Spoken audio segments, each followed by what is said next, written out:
아담에게 믿음의 아들이 있었습니다. 믿음의 아들이 있었는데요. 그의 이름은 아벨이었습니다. 아벨. 그런데 그 아벨이 형 가인에게 죽임을 당하죠.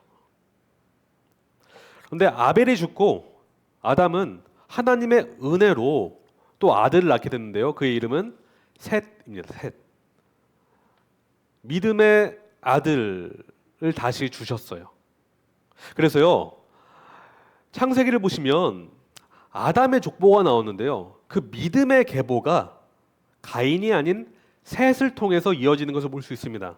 그래서 아담부터 시작해서 셋, 에노스, 게난 쭉 나가는데요.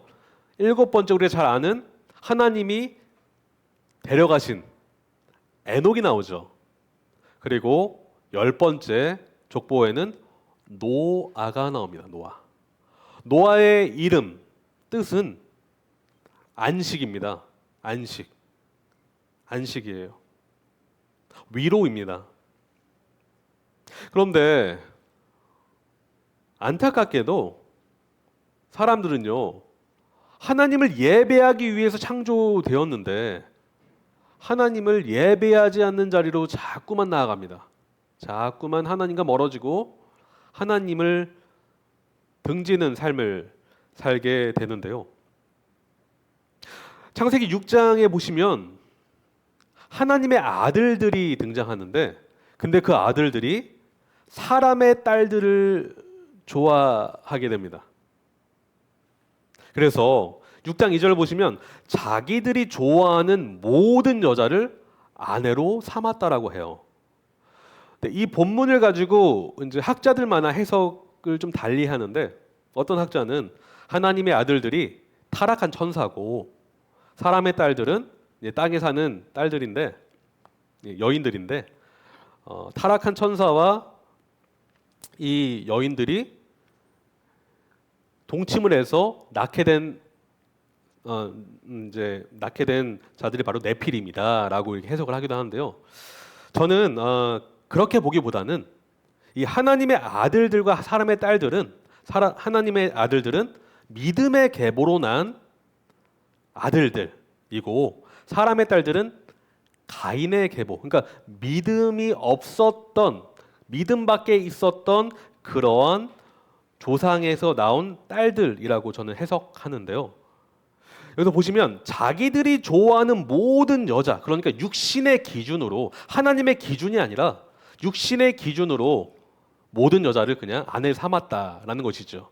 오늘날로 따지면 믿음의 사람들이 하나님의 명령에도 불구하고 믿음 없는, 그러니까 믿음을 가지고 있는 남자가 믿음 없는 여인과 결혼하는 것과 동일하다고 볼 수가 있습니다. 그래서 하나님께서 6장 3절에 이렇게 말씀하세요. 여호와께서 이르시되 나의 영이 영원히 사람과 함께하지 아니하리니 이는 그들이 육신이 됨이라. 그러나 그들의 날은 120년이 되리라. 바로 범죄하고 나서 하나님이 이렇게 명령하세요. 생명이 이제 120년으로 한정되게 된 것이죠. 근데 사람들은요, 계속해서 악해져만 갔습니다. 악을 낳고 악의 열매를 맺는데 계속 그렇게 삶을 정진해 나아가는데요. 계속해서 악해져만 갔어요. 바로 세상의 가치관, 사람의 외모를 보고, 겉모습을 보고, 힘을 의존하고, 쾌락을 추구하는 삶을 살았습니다. 그래서 하나님은요, 세상에 악이 가득한 것을 보세요. 그러니까 악이 일부 나타난 것이 아니라 그 세상 전체가 악으로 뒤덮여 있다는 것을 하나님 발견하시고, 또한 마음으로 생각하는 모든 계획이 악할 뿐임을 보셨다라고 해요. 그러니까 사람들이 이제는 하나님의 뜻이 아니라 누구의 뜻을 따라 살았다는 것이죠. 자기 자신의 뜻을 따라, 그 기준을 따라 살았다. 그런데 한두 명이 아니라 대부분의 사람들이 모든 게 그런 그들의 모든 계획이 악할 뿐임을 보셨다라고 하고 있습니다. 그래서 땅 위에 사람을 지으셨음을 한탄하시고 근심하셨다라고 말을 하고 있는데요. 반전이 나옵니다. 반전. 성경에서 창세기 6장 7절까지 하나님의 그 근심과 한탄이 나오다가 6장 8절에서 갑자기 이렇게 말하고 있어요. 그러나라고 말합니다. 그러나 다음에 누가 등장하는 줄 아세요? 바로 노아가 등장합니다. 노아. 창세기 6장 8절에 이렇게 말합니다. 그러나 노아는 여호와께 은혜를 입었더라. 무엇을 알 수 있을까요? 세상에 죄가 만연해 있는 그때에 지금 그 다음에 하나님께서 어떤 심판을 하시죠? 홍수로 물로 모든 피조물을 다 쓸어버리십니다. 그런데 그런 죄가 만연한 이때에 하나님의 은혜는 끊기지 않는다라는 것입니다. 하나님의 은혜는 멈추지 않는다라는 것입니다. 그래서 우리가 성경을 볼 때 죄가 만연한 그때 되려 하나님의 은혜를 우리가 발견할 수 있다는 것을 우리가 알 수 있어요. 하나님의 은혜는 우리 삶 속에서 멈추질 않습니다. 그러나 노아는 여호와께 은혜를 입었더라라고 말하고요. 그 다음에 이렇게 말을 하는데요. 노아를 향해서 이렇게 성경은 기록하고 있습니다. 노아는 의인이요 당대 완전한 자라라고 말하고 있습니다. 그리고 이렇게 말씀하고 있어요. 그는 하나님과 동행하였으며라고 말을 하는데요. 이 고백이, 이 기록이 오늘 본문과 굉장히 밀접하게 연관이 돼 있어요. 오늘 본문 1절을 보실까요? 이렇게 말을 하고 있습니다. 같이 한번 읽어보겠습니다. 내가 나의 완전함에 행하여 싸우며 흔들리지 아니하고 여호와를 의지하여 싸우니 여호와여 나를 판단하소서. 어떠십니까? 창세기 6장 9절과 시편 26편 1절의 고백이 굉장히 비슷한 부분이 있다는 것이죠. 여러분, 노아와 다윗의 공통점은 무엇일까요? 노아와 다윗의 공통점은 무엇일까요? 완전한 자라고 칭함받고 완전하게 행했다라고 고백하고 있어요. 완전함이라는 공통점을 가지고 있습니다. 그런데 질문이 하나 생깁니다. 사랑하는 성도님, 사람이 완전할 수 있습니까? 네, 제가 질문 드리니까요, 성도님께서 바로 완전할 수 있습니까? 누군가가 저 완전합니다라고 그렇게 말을 하고 선포한다라고 한다면 과연 그럴까라는 생각이 곧바로 들 것입니다. 어떻게 사람이 완전할 수 있을까요? 완전하다라고 주장할 수 있을까요? 사람이 완전할 수 있습니까? 절대 불가능합니다. 절대 불가능하죠. 그런데 왜 성경은 이렇게 말하고 있는 것일까요? 무슨 고백일까요? 무슨 기록일까요? 무슨 뜻일까요? 혹시 이 말씀 아세요? 완벽주의의 불완전성이라는 말 들어보신 적 있습니까? 완벽주의의 불완전성. 이게 무슨 뜻일까요? 완벽주의라는 것은 불완전한, 그러니까 뭐랄까요? 불가능한 기준을 세워놓고 계속 그 기준을 향해서 그 일을 성취하기 위해서 노력하는데 결국은 결과는 어떻게 될까요? 낙심에 빠지는 것이 완벽주의입니다. 왜냐? 실현 불가능한 목표를 향해서 달려가기 때문에 그렇죠. 완벽주의라는 것은 내 스스로 완벽하게 되려는 태도에서 나오는 것입니다. 그래서 세 가지 특징이 있어요.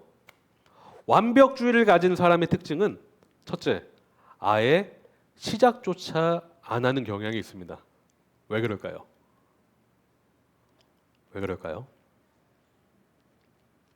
그 기준이 너무도 높기 때문에 그 일을 성취하려고 생각하면 할수록 골치 아픈 거예요.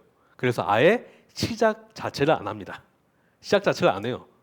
둘째, 시작은 하는데 자주 중도 포기를 합니다. 너무나 완벽한 그 목표를 향해 달려가기 때문에 일단 실현 불가능한 길로 자꾸 나아가니까 그렇죠. 자주 중도 포기를 하고요. 셋째, 유연함이 부족해요. 그러니까 절대적인 기준에 고립되어 있기 때문에 상황 변화에 잘 대처하지 못하는 그런 특징을 가지고 있습니다. 그런데 여러분, 지금 바울이 이 완벽주의를 말하는 것일까요? 이 완벽주의를 말하는 것일까요? 아니라는 것입니다. 완벽주의는 이런 마음에서 출발합니다. 난 할 수 있어. 하지만 할 수 없음을 자꾸 발견하기 때문에 회피를 하게 돼요. 그런데 바울은 지금 완벽주의를 말하는 것이 아닙니다.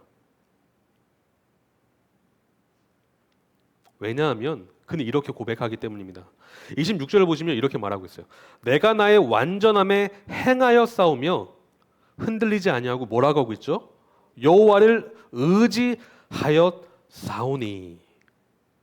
여러분, 완벽주의는 내 능력으로 행하려는 마음이 깊이 도사리고 있습니다. 하지만 다윗이 말하는 완전함은 되려 자신의 불완전함을 고백하는 것입니다. 내가 완벽하다라는 것을 말하는 것이 아니라 내가 되려 불완전하다. 나는 연약하다라는 것을 인식하고 고백하며 자각하고 믿음으로 선포하는 것입니다. 그런 자에게서 나오는 고백은 이것이에요. 여호와를 의지합니다. 여호와를 의존합니다. 완전함은 여호와를 의존함과 항상 연결되어 있어요. 그러면 성도님, 지금 다윗이 말하는 완전함은 무엇일까요? 이 단어는 그가 말하는 의도는 뜻은 무엇일까요? 이 완전함이라는 단어의 뜻은요, 이것입니다. 마음의 온전함이란 뜻인데요. 마음의 온전함. 마음의 온전함. 좀 추상적이죠. 이것을 좀 더 쉽게 풀이하면 이것입니다. 성실함, 정직함, 신실함, 더 나아가서는 충성됨이란 뜻입니다. 정리하자면 겉과 속이 분리되어 있지 않은 하나로 통합된 이것은 결국은 하나님을 향한 전심이라고 정리할 수 있습니다. 하나님을 향한 전심. 다윗과 솔로몬의 차이점이 무엇이었죠? 다윗은 죄를 지을 때가 있었죠. 그러나 그는 어떻게 했습니까? 하나님께로 돌이켰습니다. 하지만 솔로몬은 어땠습니까? 그 지혜가 많던 솔로몬은 전심이 아니라 반심이었어요. 하나님이 주신 그 축복의 선물들을 하나님께 찬양하는, 하나님을 높여드리는 그런 삶으로 나아간 것이 아니라 점점 자기 지혜에 빠져서 하나님이 아닌 자기 생각을 의존하는 삶으로 다름박질해 갔습니다. 그는 반심을 가지고 있었어요. 다시 말해, 지금 다윗이 말하는 완전함은요, 나는 죄가 전혀 없습니다라는 고백이 아닙니다. 나는 죄를 지은 적이 없습니다라는 고백이 아닙니다. 다윗은 요압 장군에게 명령해요. 인구조사하십시오라고 말이죠. 사무엘하 24장에 나오는데요. 인구조사 자체는 죄된 행동이 아닙니다. 그런데 하나님은요, 그 다윗의 인구조사 명령에 심히 분노하십니다. 그리고 하나님은 그에게 형벌을 내리시는데 전염병을 보내셔서 7만 명이 죽게 돼요. 7만 명이요. 왜 하나님은 인구 조사, 우리가 봤을 때 아무렇지도 않은 명령인 것 같은데 왜 그 인구 조사의 명령을 범죄로 여기셨을까요? 다윗은 숱한 고난과 그런 어려움을 겪었죠. 그런데 나라가 이제 좀 살만해졌습니다. 군사력도 이제 생겼고요. 나라가 성장하고 안정적이졌어요. 그러니까 그가 어떤 생각을 하게 됐을까요? 하나님, 감사합니다. 이 모든 것은 하나님의 은혜입니다라고 했을까요? 어떤 마음이 들었을까요? 아, 이것은 내가 이뤄낸 나의 능력으로 말미암는 결과야라는 그 교만한 마음이 이 안에 싹 텄다는 것이죠. 그래서 인구 조사가 뭐였냐면 군사력을 파악하는 것이었어요. 군사력.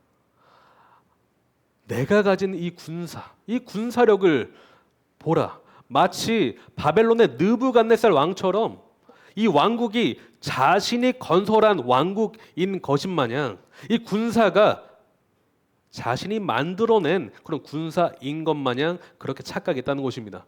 그 마음 안에는 숨은 동기가 있었는데 그건 바로 오만과 교만이었어요. 그래서 하나님은 그 숨은 동기를 보시고 죄로 여기신 것입니다. 그럼 노아를 보십시오. 노아가 죄를 짓지 않았습니까? 홍수 사건 이후로 그는 새로운 문명, 새로운 문화, 새로운 인류를 건설했었어야 됐습니다. 하나님을 따르고 하나님을 예배하는 그러한 족장으로서 그러한 문화를 건설했어야 됐는데 그가 포도주, 독주를 마시고 어떻게 했습니까? 술 취해가지고 잡아져 잤죠. 벌거벗은 채 말입니다. 잠언 20장 1절은 말해요. 포도주는 거만하게 하는 것이요 독주는 떠들게 하는 것이라. 이에 미혹되는 자마다 지혜가 없느니라. 지혜가 없다라고 했습니다. 그래서 새로운 문화, 문명을 건설하는데 정신을 바짝 차려야 됐어요. 그런데 지금 뭐 하고 있죠? 술 먹고 독주를 마시면서 정신 못 차리고 있지 않습니까? 하나님을 온전히 바라보고 하나님을 향해서 하나님을 바라보면서 하나님께 물으면서 하나님 어떻게 제가 새로운 문화를 새로운 문명을 건설해야 될까요? 물어도 현찬을 파네 술 먹고 자고 있는 것입니다. 그래서 아들 함이 그걸 보고 형제들한테 알리죠. 나중에 그래서 저주를 받지 않습니까? 이 원인은 노아의 그런 나태함이었습니다. 나태함이었어요. 여러분 보십시오. 다윗과 노아가 완전했습니까? 완전했나요? 그러지 않습니다. 그러지 않습니다. 그럼에도 불구하고 성경은 말하고 있어요. 완전한 자라. 다윗은 말하고 있어요. 완전히 행했습니다. 라고 말하고 있습니다. 여러분 둘의 공통점은 이것이에요. 오늘 본문의 핵심, 이 온전함, 완전함의 핵심, 둘의 공통점은 이것입니다. 이 둘은요, 그럼에도 불구하고 여호와 의존하기를 포기하지 않았다는 것이죠. 그것이 핵심이에요. 여러분 온전하다는 것은 완전하다는 것은 우리 행위가 완벽해야만 온전할 수 있다는 뜻이 아니라 온전하신 여호와께 계속 돌이키는 삶을 사는 자에게 온전한 사람이다라는 칭호를 얻을 수 있는 것입니다. 그래서 1절을 다시 보세요. 여호와를 의지하였사오니. 그리고 창세기 6장 9절에 완전한 자라 하고 나서 뭐라고 하고 있나요? 노아한테 그는 하나님과 동행하였으니. 의존하는 것과 동행은 동일한 것입니다. 동일한 거예요. 성도님, 누가 부모를 찾습니까? 누가 부모를 찾아요? 자녀가 찾는데요. 누가 찾습니까? 계속 찾는 자녀는 누구입니까? 나이가 어린 아이일수록 부모를 찾죠. 그리고 그에게 의존할 대상이 부모밖에 없다라고 믿는 아이일수록 부모를 계속 찾습니다. 사사건건 시종일관 부모만 찾아요. 귀찮을 정도로 부모를 찾습니다. 저도 경험하고 있습니다. 아내가 더 많이 집에 있으니까 경험을 하는데요. 어린 아이일수록 부모를 찾고 어린 아이일수록 계속 부모와 함께 있으려고 합니다. 성도님은 어떠세요?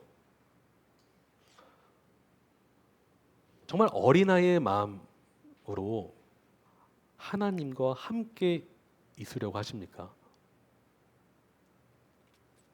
난 이제 다 컸어.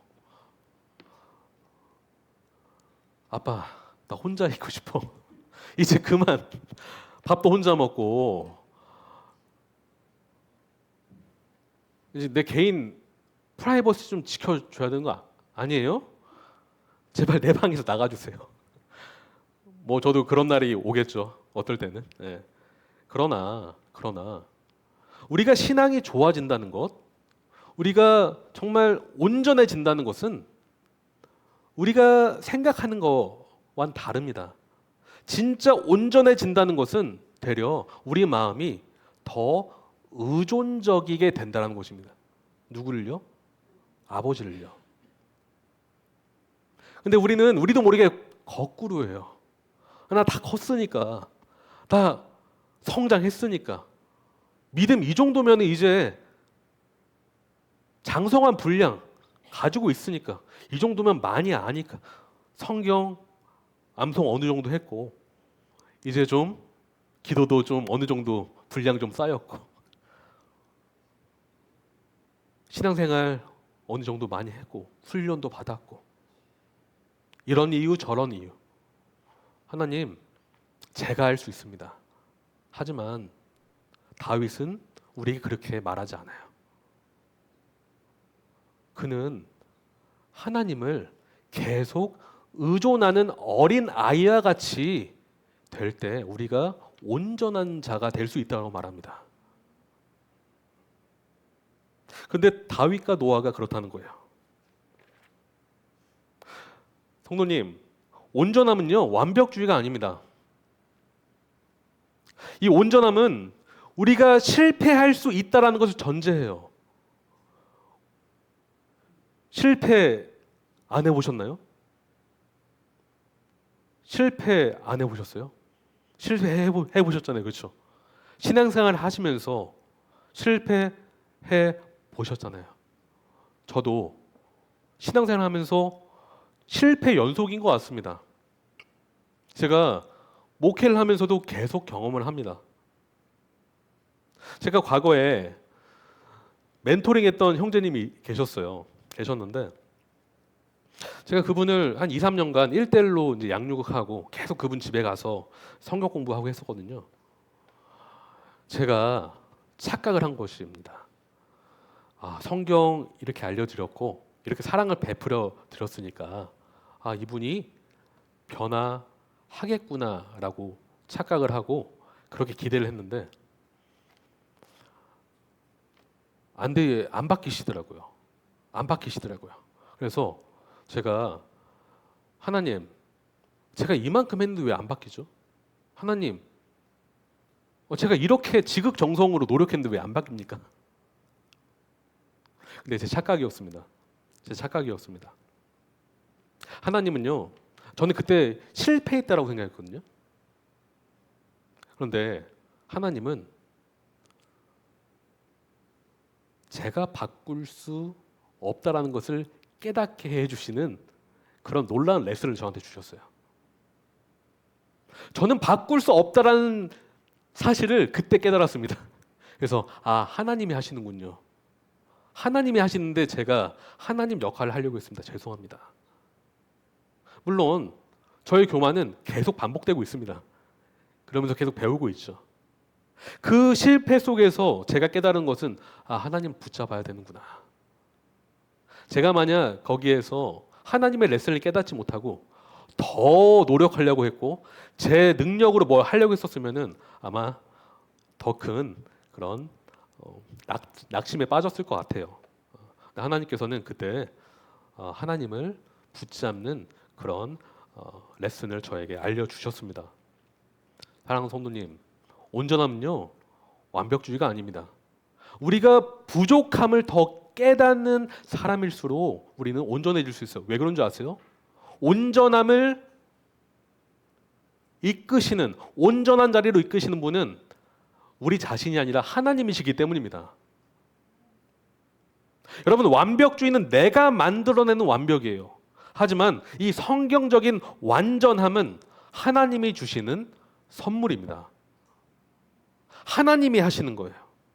여러분, 완벽주의에 빠져 있는 사람은요, 좋은 결과를 맞이하지 못해요. 무엇이 완성됐을지라도 그 완성은 진정한 완성이 아닙니다.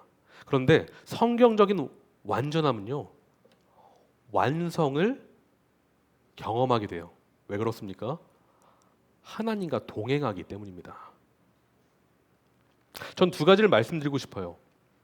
이 온전함, 완전함은 믿음의 성숙이라고 달리 표현할 수 있는데요. 여러분, 우리가 믿음이 성숙해지려면 첫째로는 주 앞에서 솔직해져야 됩니다. 믿음이 성숙해지려면 첫째, 주 앞에서 솔직해져야 합니다. 26장 2절을 보시면 이렇게 말하고 있죠. 같이 한번 읽어볼까요? 여호와여 나를 살피시고 시험하사 내 뜻과 내 양심을 단련하소서. 살피시고 시험하시고 단련하소서. 이 모든 단어는 금, 불순물이 끼어 있는 금을 용광로에 넣어가지고 순금으로 만드는 그 과정을 말하는 단어들입니다. 제가 색소폰 이제 선생 할 때요, 이제 학생들을 가르칠 때요, 실력이 빨리 느는 학생과 실력이 안 느는 학생이 극명하게 나눠지는데요. 실력이 빨리 느는 학생은 이게 있어요. 자기 위치를 잘 파악합니다. 그래서 자기가 어디에 있는지를 알고, 그러니까 자신이 뭘 바꿔야 하는지를 알고 있어요. 그래서 제가 가르쳐 줄 때 그 말을 쏙쏙 받아먹고 수정을 잘합니다. 그래서 한 주, 두 주, 세 주, 네 주, 이제 한 달, 두 달, 세 달, 네 달 가다 보면은 실력이 바뀌어 있어요. 그런데 실력이 계속 가르쳐도 제자리 걸음인 사람은 자신이 바뀔 게 없다라고 생각하는 그런 사람일수록 안 바뀌어요. 왜냐? 자신이 완벽하니까요. 네, 완벽하니까요. 보시면요, 여호와여 나를 살피시고 시험하사 내 뜻과 내 양심. 여기서 내 뜻과 내 양심은요, 히브리 사람들, 이스라엘 사람들은 내 뜻, 이 단어가 원래는 우리 신장의 콩팥을 의미하는 단어를 번역한 것이거든요. 콩팥, 신장입니다. 그런데 이스라엘 사람들은 이 단어를 사용할 때 이런 의미를 사용해요. 이런 의미로 써요. 가장 깊숙이 숨겨져 있는 나의 동기, 나의 생각을 말할 때 이 단어를 사용합니다. 근데 다윗은 지금 하나님, 제 숨은 동기를 끄집어내서 하나님, 그 불순물을 제거해 주세요 라고 고백하는 것입니다. 온전한 사람은 하나님 앞에서 솔직하게 고백하는 사람이에요. 무엇입니까? 하나님, 저는 고침 받아야 되는 사람입니다. 하나님, 저는요 너무도 연약한 사람입니다. 하나님, 저는 제 마음에 오만과 교만이 싹 트고 있는 존재입니다. 주님, 제 중심을 판단하여 주십시오. 그런데 반대인 경우는 하나님께 나아가지 않습니다. 왜입니까? 이미 완전하기 때문에. 이미 완전하기 때문에 그렇습니다. 다윗의 완전함은 주 앞에서의 솔직함입니다. 사랑하는 성도님, 온전해지길 원하십니까? 완전해지시기를 원하십니까? 다시 말해 성숙한 신앙인이 되기를 원하십니까? 하나님 앞에서 솔직해지십시오. 하나님 앞에서 솔직해지십시오. 믿음이 성숙해지려면 두 번째는요, 하나님의 은혜를 계속 집중해야 합니다. 왜 똑같은 얘기를 반복하십니까? 라고 하실 수 있는데요, 다윗은 똑같은 얘기를 계속 반복하고 있습니다. 보세요. 3절을 보시면요, 주의 인자하심이 내 목전에 있나이다 라고 말하는데요, 이 인자하심은 제가 말씀드렸죠, 헤세드를 번역한 단어가 바로 인자하심이라고 했는데요, 이것이 바로 은혜입니다. 우리가 잘 아는 은혜, 바로 하나님의 변치 않는 언약적인 사랑을 번역한 것입니다. 그런데 여기서 목전에 있다는 것은 이런 뜻이에요. 내 눈 바로 맞은편, 바로 앞에 그 하나님의 변치 않는 사랑을 내가 바라본다라는 것입니다. 다윗은 상황이 그를 압도했지만, 대적, 자신의 죄가 그를 압도했지만 그는 여호와를 바라봤습니다. 우리 삶 속에서 삶의 불현듯 찾아오는 거센 풍랑이 있을 때 우리는 그 풍랑이 우리 인생의 전부인 것처럼 착각할 때가 있죠. 자녀 때문에 힘들 때가 있죠. 재정 때문에 힘들 때가 있습니다. 건강 때문에 그렇습니다. 나의 죄 때문에 그렇습니다.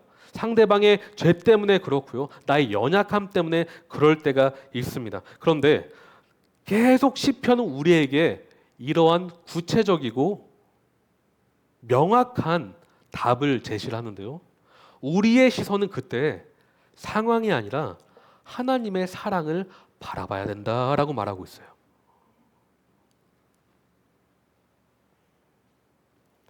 여러분, 시편 1편부터 지금까지 다윗이 계속 강조하는 구체적인 적용점이 이것입니다. 근데 성도님은 그 은혜를 집중하고 계신가요? 그분의 변치 않는 사랑을 바라보고 계십니까? 사람 간의 관계에서도요, 서로 소원해지는 것은요, 이런 것 같습니다. 상대방이 이제 나를 별로 사랑하지 않는 것 같다라는 그 사랑에 대해서 의심하기 시작할 때 관계가 뭔가 소원해지고 틀어지는 것 같아요. 그렇지 않나요?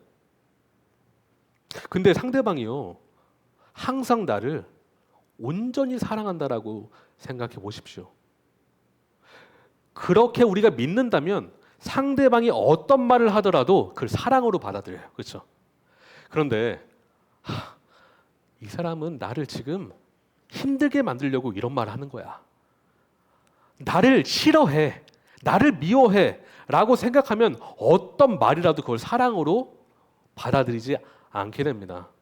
중요한 것은 하나님이 여러분을 어떻게 생각하는지 우리가 계속 묵상하지 않잖아요. 우리는 의심하게 되어 있습니다.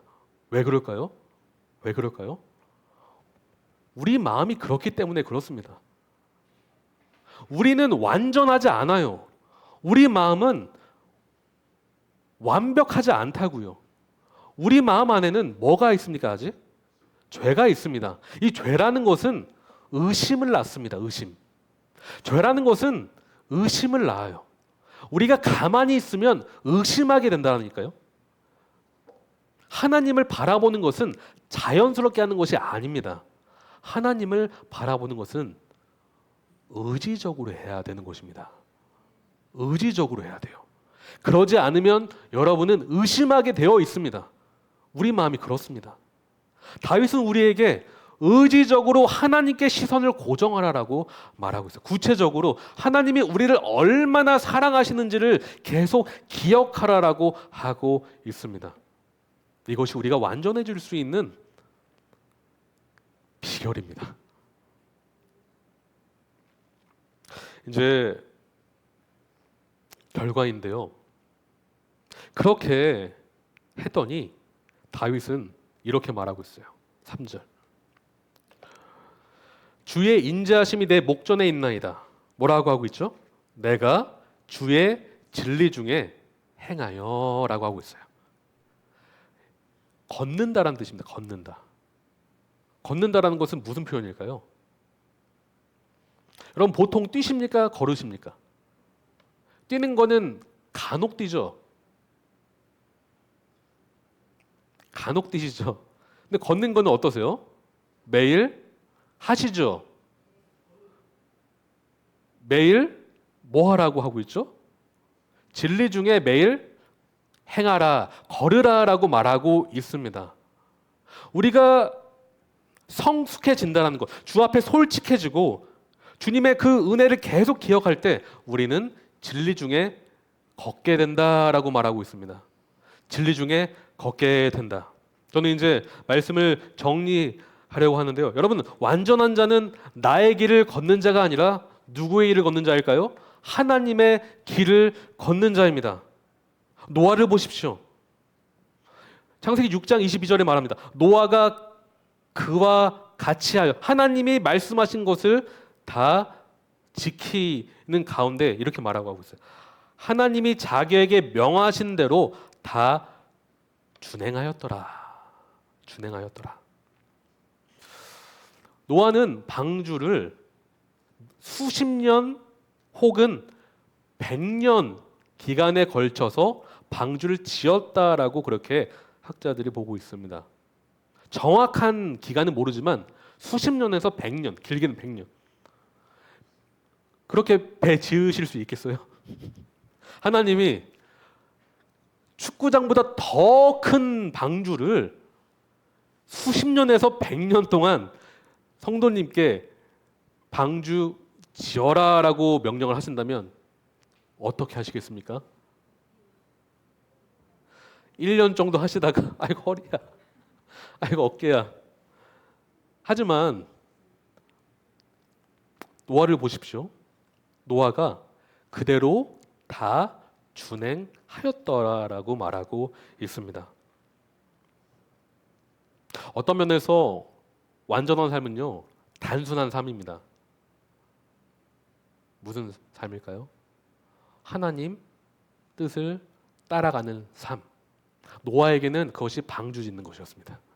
그런데 방주는 특징이 하나 있었어요. 운전대가 없었습니다. 배에 운전대가 없으면 어떡합니까? 어디로 갈지 모르잖아요. 근데 운전대가 없었어요.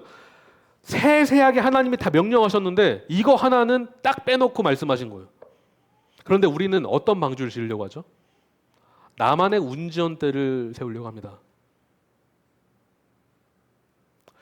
성도님, 우리는 노아가 지었던 이 방주, 운전대가 없는 이 방주에 몸을 실어야 합니다. 또한 그런 방주를 지어야 합니다. 성도님은 어떤 방주를 짓고 계세요? 여러분의 방주를 짓고 계십니까? 아니면 하나님의 방주를 짓고 계십니까? 오늘 설교를 이제 마무리하려고 합니다. 완전하지 못하다라고 믿는 사람이 되려 완전해질 수 있습니다. 하나님이 그와 함께 하시기 때문입니다. 같이 기도하겠습니다. 사랑해 주님,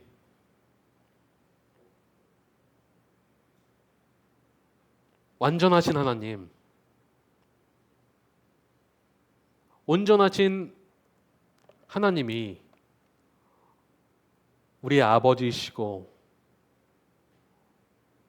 우리의 피난처이시고 우리의 요새이시며 우리의 구원이시기 때문에 온전함을 담대하게 고백할 수 있습니다. 주님이 허락하신 이 몸된 교회, 주님의 교회에 주님이 사랑하시는 주님의 자녀 한 분 한 분이, 성도 한 분 한 분이 아버지, 오늘 다윗의 고백처럼 아버지를 의존하며 아버지를 바라보며 그 은혜를 기억하며 진리 안에서 걷는 삶을 살게 인도하여 주시옵소서.